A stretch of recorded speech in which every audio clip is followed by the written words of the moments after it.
하나님 말씀 창세기 41장 38절로 43절, 구약 64쪽입니다. 바로가 그 신하들에게 이르되 이와 같이 하나님의 신이 감동한 사람을 우리가 어찌 얻을 수 있으리요 하고 요셉에게 이르되 하나님이 이 모든 것을 네게 보이셨으니 너와 같이 명철하고 지혜 있는 자가 없도다. 너는 내 집을 치리하라. 내 백성이 다 네 명을 복종하리니 나는 너보다 높음이 보좌뿐이니라. 바로가 또 요셉에게 이르되 내가 너로 애굽 온 땅을 총리하게 하노라 하고 자기의 인장 반지를 빼어 요셉의 손에 끼우고 그에게 세마포 옷을 입히고 금사슬을 목에 걸고 자기에게 있는 버금 수레에 그를 태우매 무리가 그 앞에서 소리 지르기를 엎드리라 하더라. 바로가 그로 애굽 전국을 총리하게 하였더라. 아멘. 기도합니다. 할렐루야. 살아계신 아버지, 나라가 너무나도 어렵습니다. 모두가 다 자기가 자격이 있다고 하지만 하나님 보실 때 이 나라가 바름의 길로, 진리의 길로, 공의와 공평과 정직의 길로 나아갈 수 있고 인도할 자가 누구인지 하나님만이 아십니다.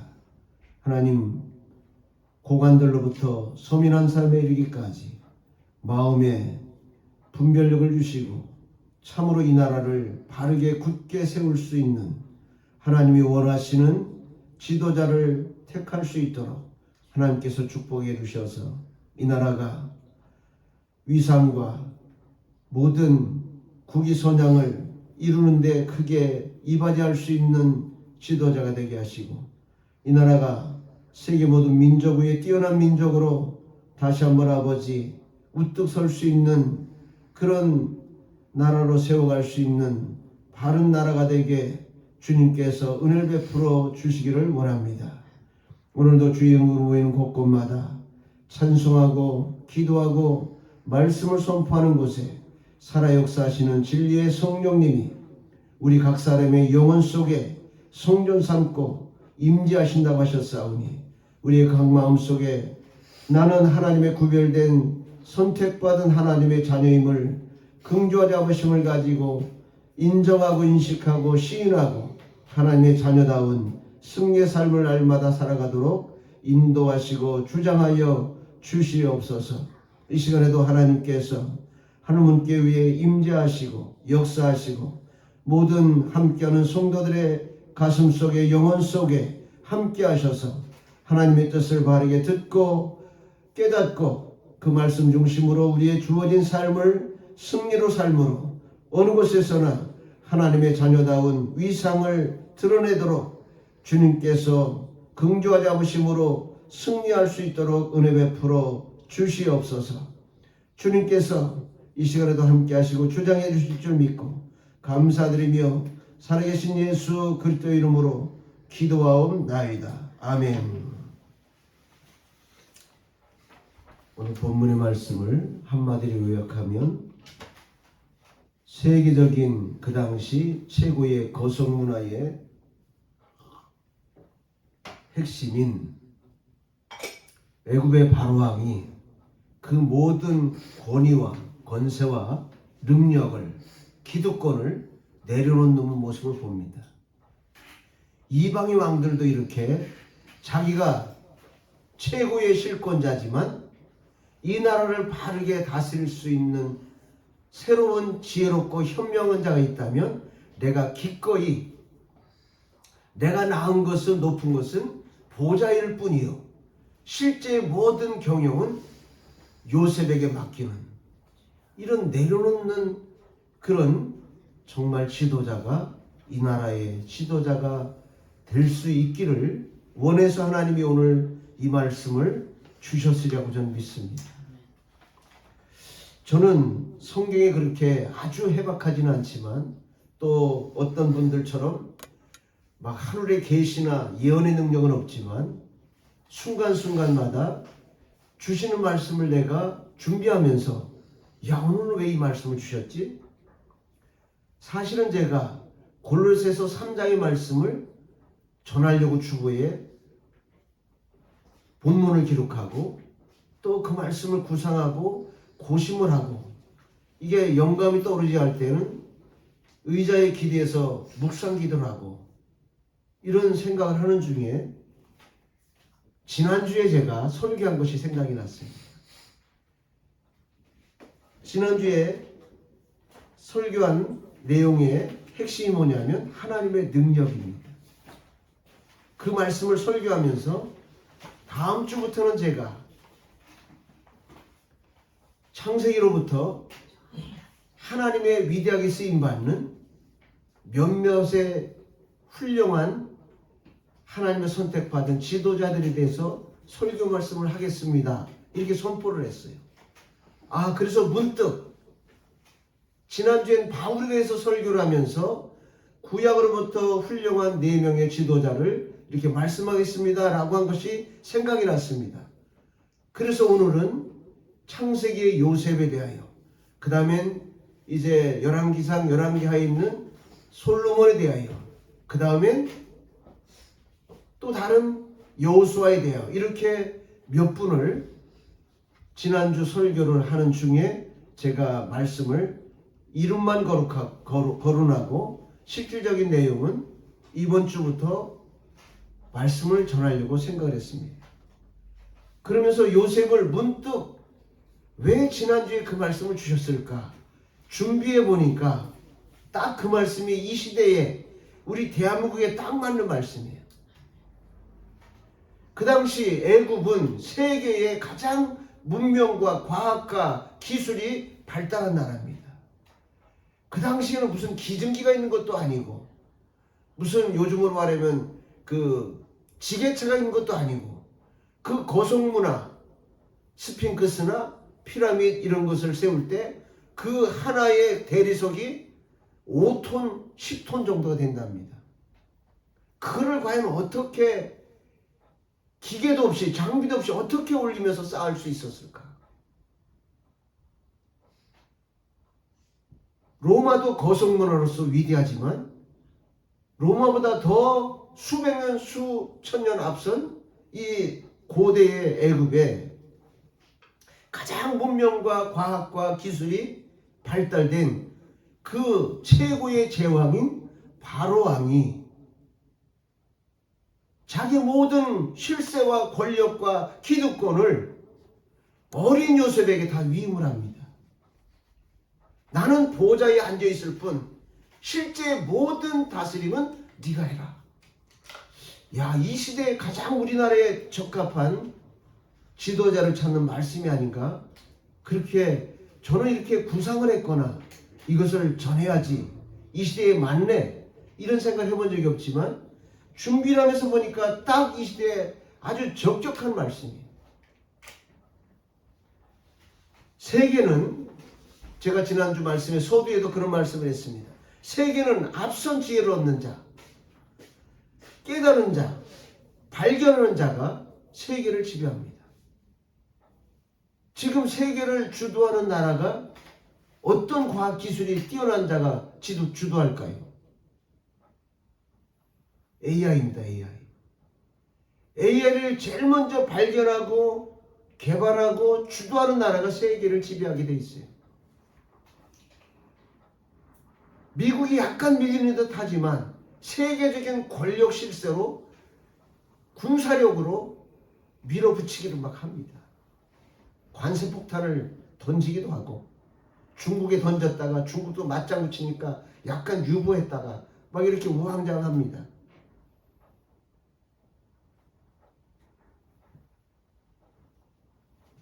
세계는 지금 지혜를 어느 나라가 앞선 지혜를 아주 뛰어난 기발한 그런 것을 발견해서 발전시키느냐, 대한민국도 못지 않습니다. 대단한 나라예요. 문제는 이 바로처럼 욕심과 욕망에 앞서 있어서 그것을 자기 무리적인 힘으로 강압적으로 어떻게 해보려고 하다 보니까 폭삭하는 상황이 돼 있고, 지금 이 나라가 현재 주도권을 잡으려고 하는 모든 분들도 보면 좀 내려놓으면 나라가 더 빨리 발전할 것 같은데, 나 아니면 안 돼. 이 욕심이 이 나라를 어떻게 할지 하나님만 아십니다. 성경에는 정치, 경제, 사회, 문화의 모든 것을 초월할 만한 지혜가 감춰져 있습니다. 성경의 지혜를 터득하기만 한다면 천하를 얻을 수 있습니다. 성경에 감추어진 지혜를 우리가 정말 깨닫기만 한다면 우리 인생에서도 우리의 삶을 최악에서 최상으로 변화시킬 수가 있습니다.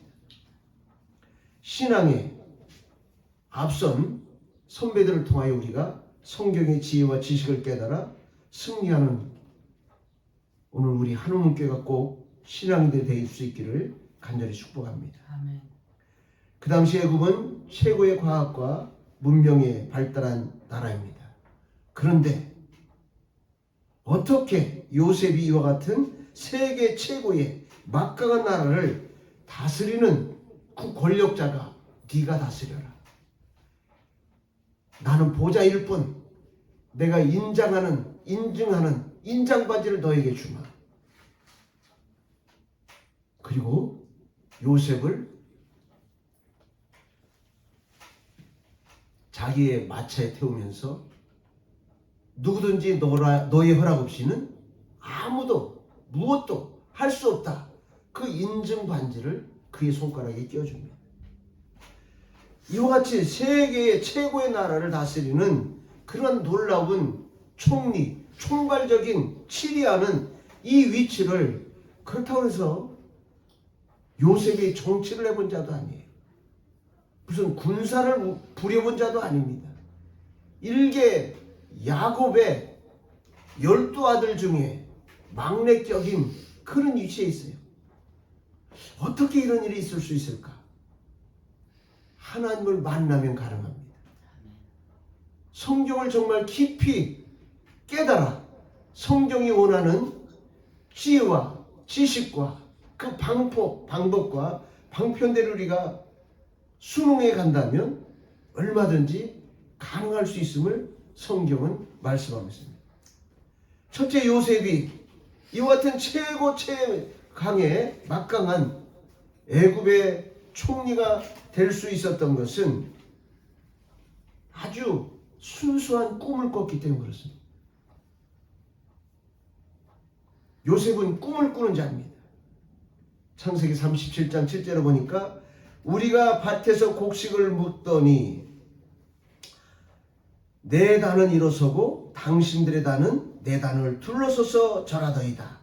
그 형들이 그에게 이르되 네가 참으로 우리의 왕이 되겠느냐?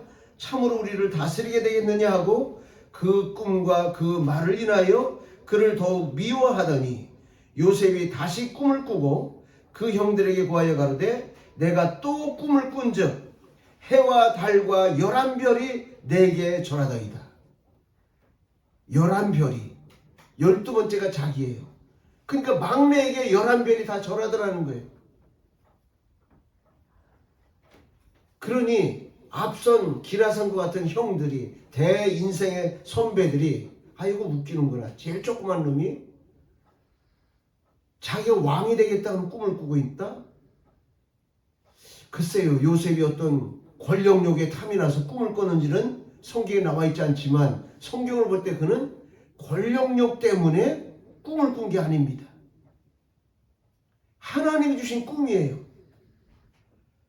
밭에 11볕단이 서 있는데 이 11볕단이 자기에게 둘러서서 절을 하다는 거예요. 벌써 형들은 딱 눈치채니까 11볕들은 자기 이렇게 동생들이고 그 가만히 서 있는 볕단은 가만히 보니까 막내 요셉이에요. 그러니까 요셉이 아마 이렇게 생각할 수 있을 것 같아요. 막내는 대부분 형들한테 귀염도 받지만 항상 이 놀이기구 장난감이에요. 막 갖고 놀고 또 막 괴롭히기도 하고 장난치기도 하고. 그러니까 이 막내는 늘 이리 실리고 저리 실리고 즐겁게는 생활하지만 항상 자기 주장이나 자기 어떤 뭔가를 할 만한 힘도 또 배경도 여건도 안 돼요.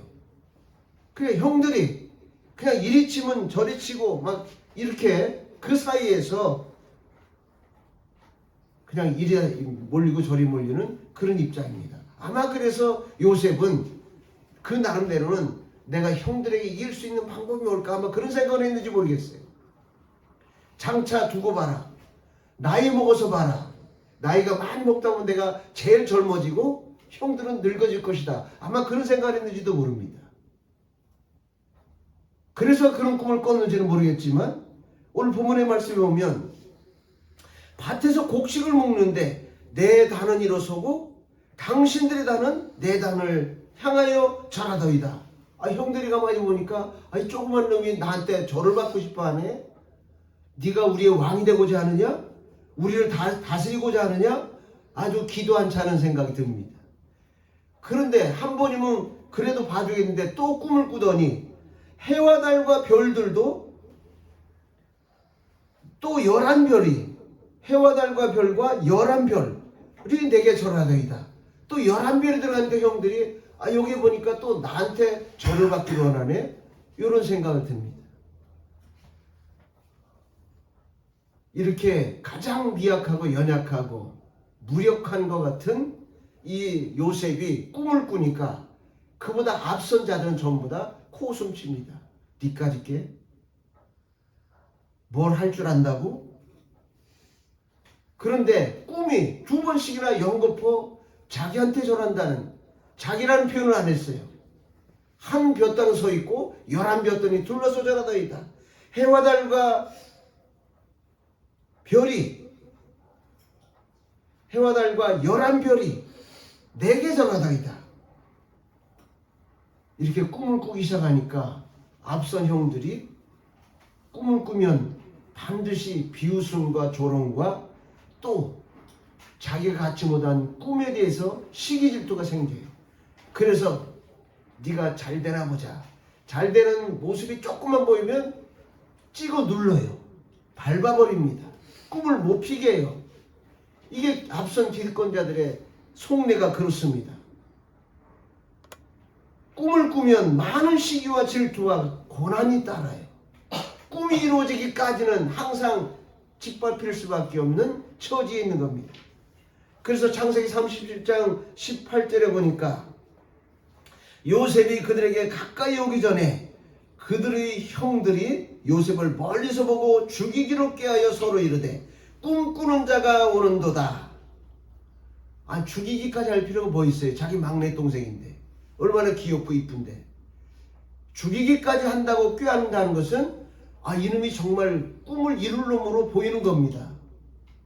정말 꿈을 이루면 우리가 저 막내한테 여러 가지 괴롭히고 해롭게 하고 이렇게 했던 부분들에 대해서 혹시 안갚음을 하지 않을까? 이런 참 말도 안 되는 것 같은 시나리오가 여기에 기록되어 있습니다. 이 막내가 오는 것을 보고 꿈꾸는 자가 오는도다. 저를 우리가 죽이자. 가로되 내가 또 그게 아니고 자 그를 죽여 한 구덩이에 던지고 우리가 말하기를 악한 짐승이 그를 잡아먹었다 하자. 이건 아버지에게 그렇게 말하겠다는 거예요. 야곱에게 가서 그 꿈이 어떻게 되는 것을 우리가 볼 것이다. 이렇게 말합니다. 꿈을 꾸다 보면 앞선 자들, 기득권자들, 선배들로부터 주위 사람들로부터 비웃음과 조롱과 더 나아가서는 시기와 질투와 더 나아가서는 꿈을 못 이룰 수 있도록 나를 밟으려고 하는 그런 위험이 올 수도 있다는 겁니다. 꿈을 꾸다 보니까 그는 가장 아버지의 사랑받는 막내 위치에 있습니다. 성경에 보니까 그 아버지 야곱이 요셉을 얼마나 사랑하는지 요셉에게는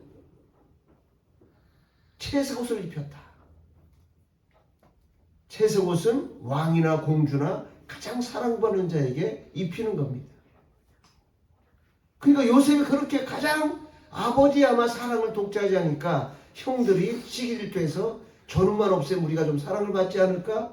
아마 그런 생각을 했는지 모릅니다. 그래서 그를 물 없는 구덩이, 메마른 곳에 던져놓습니다. 물이 없다는 것은 그래도 최소한 마실 물이 있으면 견디기라도 하죠. 한번 아주 삭막한 곳에서 꿈꾸는 자가 얼마나 견디나 보자는 겁니다. 거기에 던져놓습니다. 이제 거기에 던져놓다가 창세기 37장 28절에 보니까 때에 구덩이에 던진 그때에 미디안 사람 상고들이 즉 장사하는 사람들이 지나는지라 그들이 요셉을 구덩이에서 끌어올리고 은 20개의 금을 이스마엘 사람들에게 팔매 그 상고들이 요셉을 데리고 애굽으로 갔더라. 결국은 막내를 지켜주고 보호해주고 다듬어주고 이끌어줘야 될 선배들이 형들이 막내를 구덩이에 넣었다가 이제는 장사꾼들이 지나가니까 속된 말로 인신매매 돈으로 팔아버리는 겁니다. 요즘도 인신매매가 있더라고요. 자, 이렇게 꿈을 꾸다 보면 내가 가장 의지하고 믿을 수 있는 믿어야 되겠다고 하는 그런 자들에게도 배신을 당할 수 있다는 겁니다. 피해를 입을 수 있다는 겁니다. 지금 시대가 부모가 자식을 못 믿어요. 자식이 부모를 못 믿어요. 형제가 형제를 못 믿습니다. 아내가 남편을, 남편이 아내를 못 믿어요. 그런 불신의 시대에 우리가 살고 있습니다. 그럴지라도 우리가 살아남는 방법은 꿈을 꿔야 됩니다. 꿈을 꾸면 위험은 있지만 내가 승리할 수 있고 모든 것을 극복할 수가 있습니다.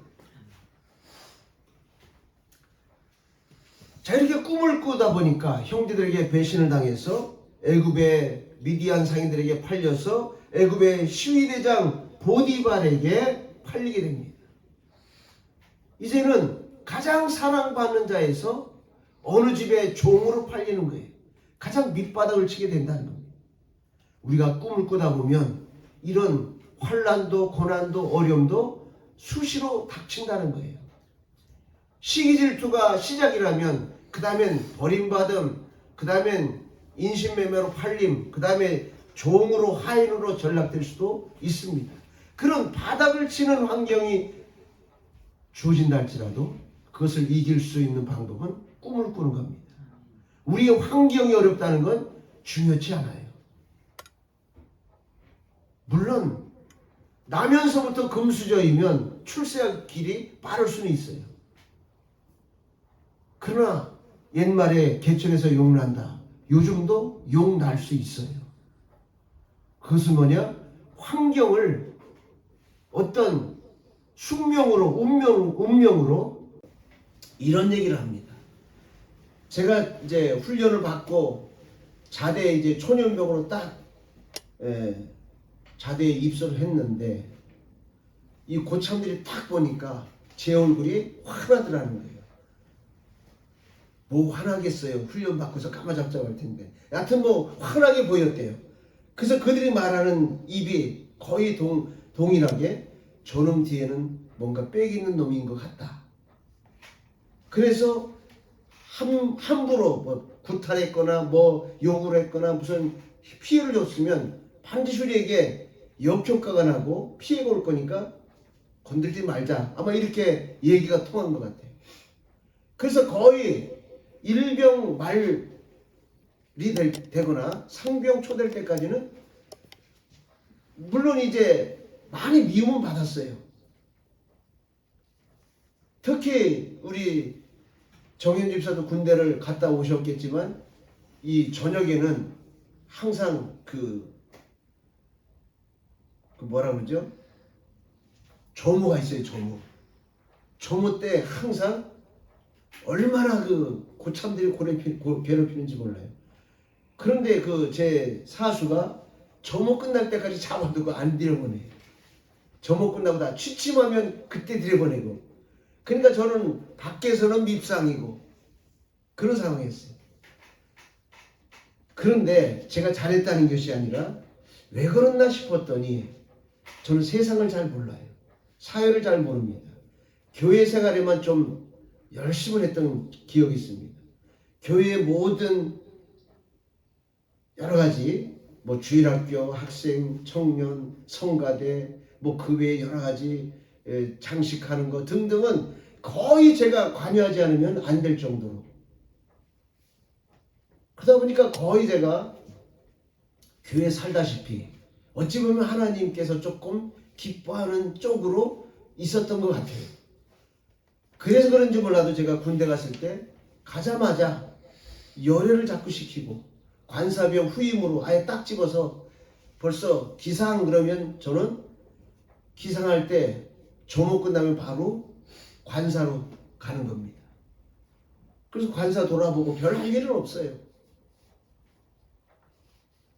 또 취침하면 그 다음에 들어오고 거의 이런 식이에요. 그래서 아까도 말씀드린 것처럼 저는 오니까 얼굴이 환하더라는 거예요. 제가 화난 게 아니라 어쩌면 하나님께서 동무처럼 생각하셔서 조금은 도움을 받을 수 있도록 그렇게 역사하지 않았나 이런 생각을 제가 해봅니다. 이렇게 보디발의 집에 시위대장한테 하나님이 함께하는 놈이구나 이렇게 인정을 받으니까 자연히 보디발은 믿을 만한 동무로 생각할 만한 이 요셉을 가정총무를 삼습니다. 그래서 가정의 모든 대소사를 네가 다 책임지고 관리하라 이렇게 맡깁니다. 단 하나 금지한 것은 내 아내는 내 것이니 손대지 마라. 이거 하나 딱 금지해. 그래서 그 안주인 외에는 모든 것을 이 하인이고 뭐고 재산이고 뭐고 모든 것을 이 요셉이 다 사무정리나 모든 것을 관리하는 겁니다. 이렇게 돼서 가정총무로 자리매김을 잘 해가고 이제 어느 정도 작은 권력이지만 편안하게 안정되게 될 쯤 되니까 그 안주인이 이제 유혹을 합니다. 이렇게 하나님의 참 뜻을 위해서 꿈을 꾸다 보면 조금 뭔가 되는 듯하면 유혹이 반드시 오게 돼 있어요. 미혹이 오게 돼 있습니다. 이 미혹에 걸리면 작은 누림과 작은 만족을 얻을 수 있을지 몰라도 자기 큰 꿈은 끝나는 겁니다. 요셉은 이 안주인 여인이 계속적인 유혹과 미혹에도 내가 어찌 큰 악을 범하여 하나님께 득죄하리까? 내 주인께서 모든 것은 내가 다 위임해서 관리하되 당신만은 금했나이다. 이게 딱 하면서 늘 금실합니다. 그래도 이 여인이 끝없이 요셉을 미혹하고 유혹하다가 안 되니까 나중엔 죄를 덮어 씌워서 그를 감옥에 보냅니다. 이제는 하인이 아니라 죄수가 돼요. 꿈을 꾸다 보면 가장 밑바닥에서 아주 인간 취급도 받지 못하는 죄수로 감옥으로 떨어질 수도 있다는 거예요. 그러나 환경이 변해도 중요한 것은 꿈은 변하면 안 된다는 거예요. 꿈을 끝까지 부여잡고 이 꿈을 이루기 위해서 지나가는 과정이라고 잘 인내하고 그 주어진 환경에서 잘 적응하고 잘 충실할 때 하나님은 이 감옥에서도 여전히 함께 하신다는 것을 오늘 성경 말씀은 가르쳐주고 있습니다. 옥에 갇혔으나 이 옥은 어떤 옥이냐?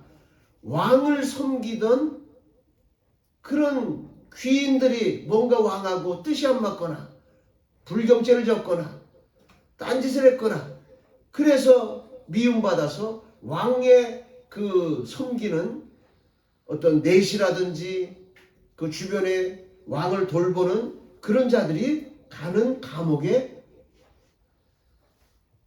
이 요셉은 뭐 왕을 섬기거나 그런 것도 아닌데 거기에 감옥에 가는 겁니다. 왜냐하면 시위대장 집안에 왕의 섬기던 자들이 들어가는 감옥이 있어요. 그러다 보니까 거기 들어간 겁니다. 이게 옥에 갇혔으나 또 여호와께서 요셉과 함께 하시고, 성경은 이렇게 말씀합니다. 그에게 인자를 더하사 전옥에게, 즉 옥사장에게 은혜를 받게 하심에 전옥이 옥중 제수를 다 요셉의 손에 맡김으로 그 재반 사물을 요셉이 처리하고, 전옥은 그의 손에 맡긴 것은, 요셉의 손에 맡긴 것은 무엇이든지 돌아보지 아니하고 묻지 아니하고, 그게 뭡니까? 요셉이 믿을 만하게 잘 처신 처리하고 있다는 거예요. 그러니까 전옥이 요셉에게 다 유임하고 전혀 상관도 안 해. 결정만 바로 때려버려요. 이는 여호와께서 요셉과 함께 하심이니라. 여호와께서 그의 범사에 형통케 하셨더라.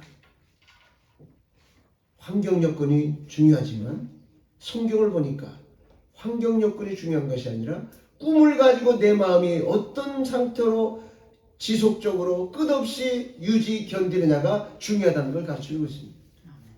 그래서 우리는 서두에도 말씀드린 것처럼 성경 속에는 정치, 경제, 사회, 문화 모든 것을 능히 극복하고 더 초월적으로 세울 수 있는 지혜와 능력이 다 숨겨져 있다는 거예요. 이것을 깨닫고 우리가 그 성경대로, 성경에 또 나온 주인공들, 그 주인공의 행위대로 우리가 제대로만 따라간다면 나도 승리자가 될 수 있다. 이게 요셉을 통해서 우리가 볼 수가 있습니다. 여호와께서 요셉과 함께 하시니라. 여호와께서 그의 범사에 형통케 하셨더라. 하나님은 우리를 하나님의 자녀 삼았으니 우리의 중심을 항상 보시길 원합니다. 환경을 보기를 원하지 않아요. 내가 환경이 잘 되면 하나님께 영광 돌리겠습니다. 환경이 잘 되면 내가 충성하겠습니다. 그거 안 봅니다. 요셉이 지금 환경이 하나님을 섬길 만한 좋은 환경입니까? 감옥에 있어요. 감옥에 주어지는 환경에서 내가 할 수 있는 최선을 다해서 주위 사람들이 볼 때에 저 요셉은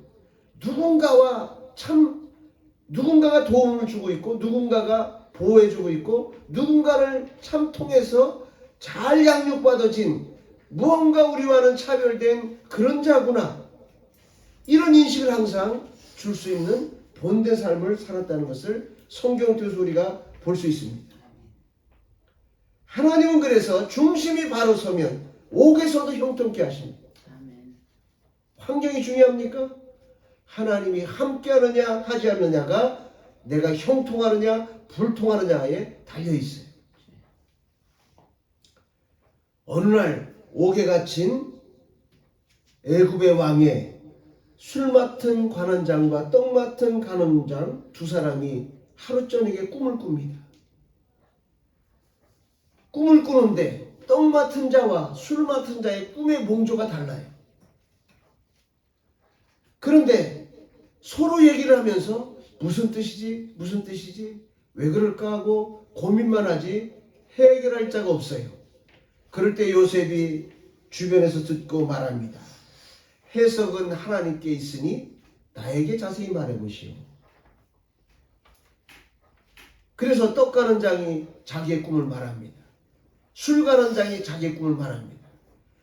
떡 가는 장은 한날은 자기가 광주리에 떡을 이고 가는데 많은 온갖 잡새들이 와서 떡을 다 찌워 먹다는 거예요.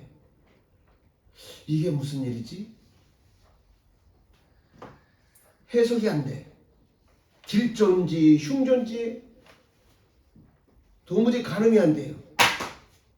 술 맡은 관원장도 꿈을 꾸는데 한날은 자기 손에 포도주 주전자가 담겨 있는데 그 포도주 주전자를 가지고 포도주 잔에 달아서 누구인가 주는 그런 꿈을 꿨어요. 내가 다시 복직한다는 뜻일까? 무슨 뜻일까? 이런 고민을 할 때 요셉이 떡관원장에게 꾸어진 꿈대로, 술 가는 자에게 꾸어진 꿈대로 해석을 정확하게 가르쳐 줍니다. 마침 3일 후에 애굽의 바로왕의 생신입니다. 그래서 이 떡 가는 장은 3일 후에 그 많은 떡을 가지고 가다 보니까 온갖 세계로서 다 찍어 먹는 것처럼, 꿈을 꾼 것처럼 3일 후에 그는 나무에 달려 사형을 당합니다. 술 가는 장은 자기의 술주전자에 포도주를 담고 포도주를 따라서 누군가에게 주는 그런 꿈을 꿨기 때문에 3일 후에 그 바로왕의 생신 때 다시 복직을 받아서 왕에게 포도주를 따라주는 전직을 회복하는 겁니다. 이렇게 꿈대로 이루어졌어요. 술 가는 장, 떡 가는 장이 얘기했습니다. 내가 만약에 복직되면 너의 이 은혜를 잊지 아니하리라. 떡 가는 장은 사형되겠으니 그럴 일 없고, 술 가는 장은 복직을 했으니 애굽에 나는 여기에 감옥에 갇힐 이유가 없고 잘못한 게 없습니다라고 요셉의 말을 분명히 들었습니다. 그러니 요셉을 기억했다면 왕에게 말해서 얼마든지 감옥에서 나오게 할 수 있습니다. 그런데 하나님이 이런 기회를 왜 이 술 가는 장에게 기억나지 못하게 하고 이 기회에 요셉을 감옥에서 건져내지 않았을까요? 만약에 요셉이 술 가는 장의 그 말대로 왕에게 얘기해서 내가 감옥에 있었는데 어떤 히브리 소년을 만났는데 그는 여기에 들어올 만한 죄가 없다고 얘기했고 들어보니까 정말 없는 것 같습니다 했더라면 바로 감옥에서 나왔을 겁니다. 그러면 요셉은 거기서 해방돼서 다시 보디발의 집에 가서 아마 다시 가정총무했든지 뭔가 더 상급을 받았든지 좋은 입장은 됐을지 몰라도 자기 꿈을 이루는 데는 문제가 많이 생길 수도 있었을 겁니다. 그런데 이 포도주 술 가는 장은 회복한 2년이 되도록 소식이 깜깜해요. 근데 2년 후에 이제 바로왕이 또 꿈을 꿉니다. 바로왕이 꿈을 꾸는데 자, 어떤 꿈을 꾸느냐? 2년 후에 바로왕이 꿈을 꾼즉 하숫가에 섰는데 아름답고 살찐 7 암소가 하수에서 올라와 갈밭에서 뜯어먹고 또 뒤에 또 흉악하고 파리한 다른 7 암소가 올라와 아름답고 살찐 7 소를 먹은지라. 이 꿈을 꾸고 바로가 벌떡 깨요. 이게 무슨 꿈이지?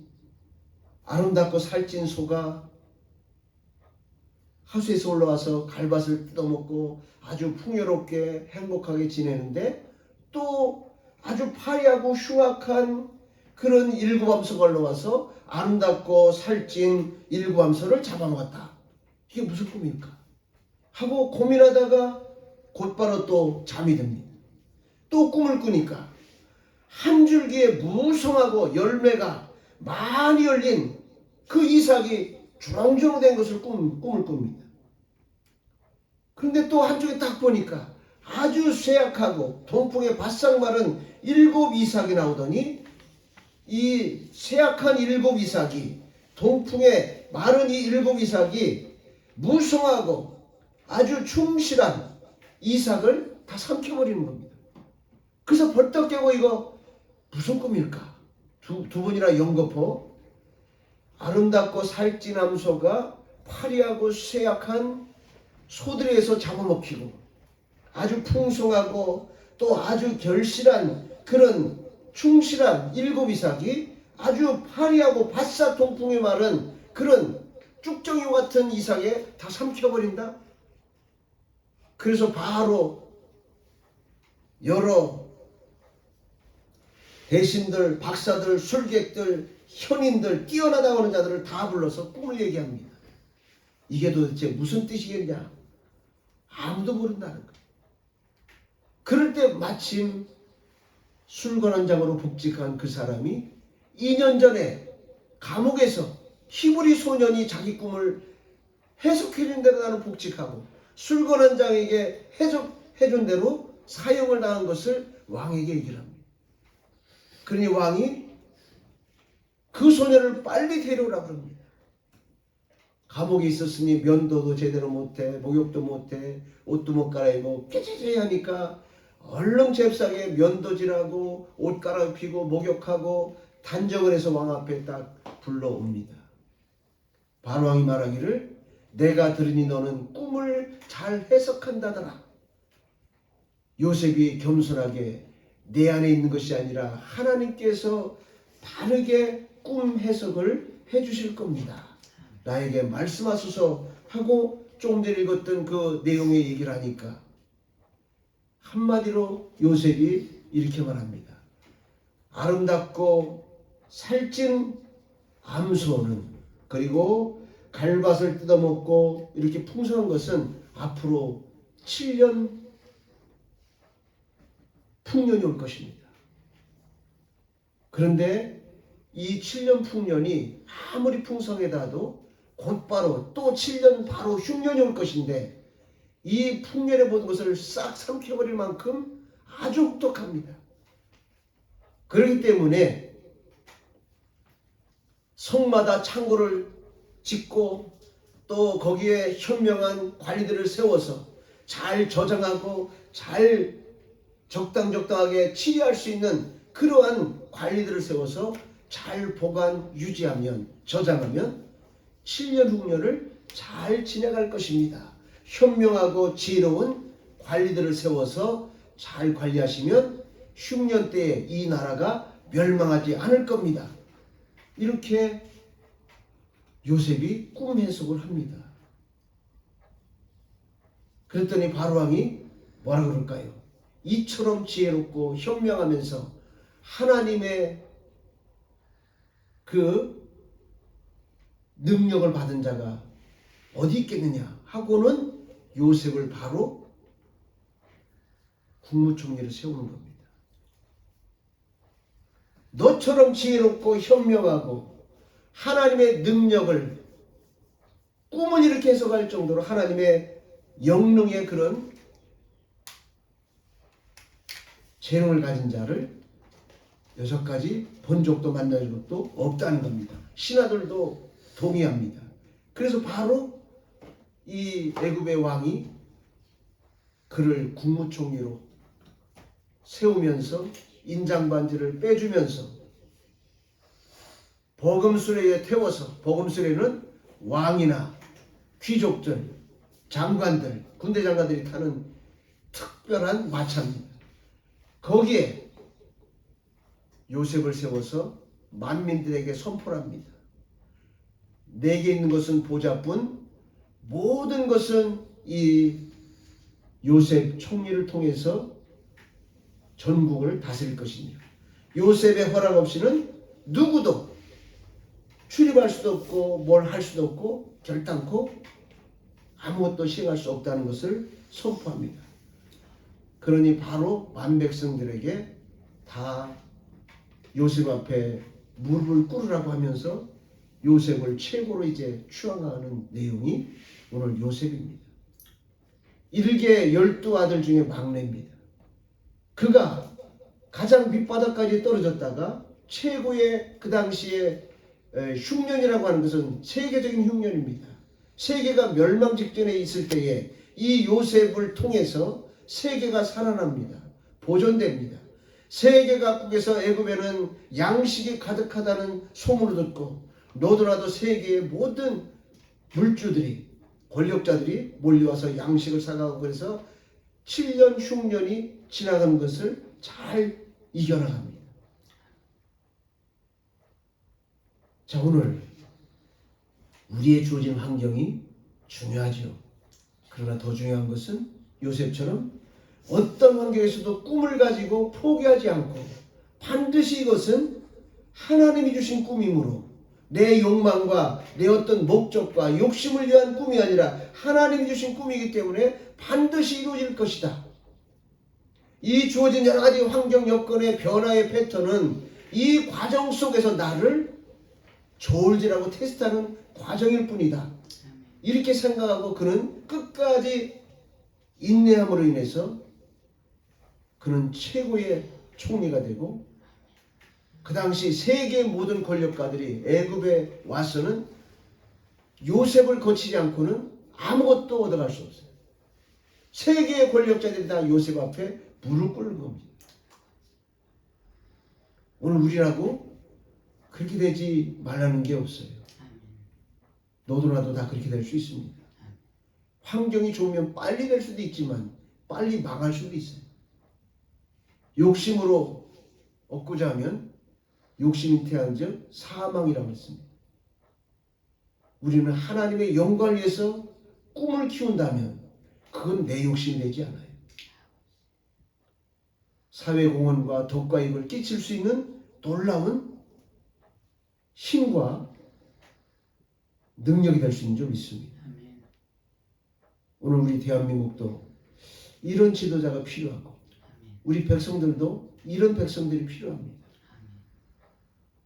너는 죽어도 나는 먹고 살아야 되고 너는 뭉개져도 나는 서야 되고, 이런 개념을 가진 자들이 세상을 주도할 때 너도 망하고 나도 망하고 다 망하는 겁니다. 그러나 세계를 살리고자 이 바로왕처럼 나는 보좌밖에 나은 것이 없고 나머지는 다 현명한 자, 요셉을 통해서 다스리고자 할 때 애굽 나라만 사는 것이 아니라 바로왕만 사는 것이 아니라 전 인류가 살고, 또 요셉을 통해서 그 가솔들도 가나안에도 가문이 왔어요. 그래서 그 소문을 듣고 그의 가솔들도 애굽으로 와서 요셉으로부터 많은 양식과 여러 가지 필요한 것들을 구매함으로 인해서 요셉의 가족들도 사는 겁니다. 즉 내가 이렇게 꿈을 가지고 하나님과 동무어 삼고 하나님과 함께하는 삶을 살면 나도 살고 내 가족도 살고 내 나라도 살 수 있고 인류도 살릴 수 있다는 놀라운 교훈을 우리가 성경 통해서 배울 수가 있습니다. 그저 먹고 살기 우리가 아름다워할 수밖에 없는 형편이지만 더 큰 꿈을 가지시고 꾸시고 어렵고 힘들지라도 요셉처럼 버티게 하시기 바랍니다. 하나님이 기뻐하는 꿈을 가지고 있다면, 하나님 나를 쓰고자 꿈을 주셨다면 반드시 이루실 겁니다. 문제는 하나님의 때와 우리의 때가 달라요. 나는 당장 오늘 내일 빨리 막 조급해요. 하나님은 느긋합니다. 우리도 좀 느긋할 필요가 있어요. 좀 극단적인 얘기지만 우리가 오늘 안 주면 내일, 이해 안 주면 다음 해에, 아니면 이 땅에서 안 주면 영생의 나라에서, 이런 느긋한 신앙의 믿음을 정말 하나님을 믿는 하나님의 자녀로서 갖는다면 하나님은 반드시 요셉을 모델로, 솔로몬을 모델로, 여호수아를 모델로 우리에게 반드시 주실 줄 믿습니다. 기도하겠습니다.